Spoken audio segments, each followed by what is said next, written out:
everybody. Today I'm going to be explaining to you how to use the marble run. Pretty self-explanatory, but I just wanted to show you how it works.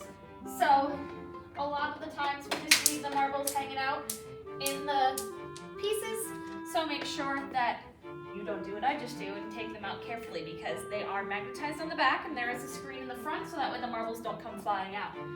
So, you can create any path you want with these pieces.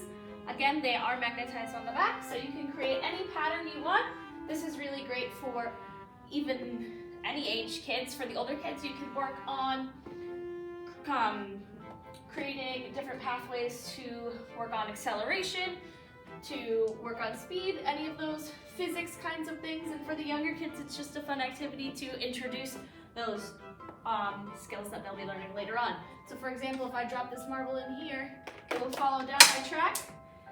Oh, it didn't go the way I wanted it to go. So having those mistakes is actually great for the students to learn how they can improve. Okay, maybe my jump was too large. I need to lower it and make it not so quick. That is a skill that is super helpful for the students to be learning.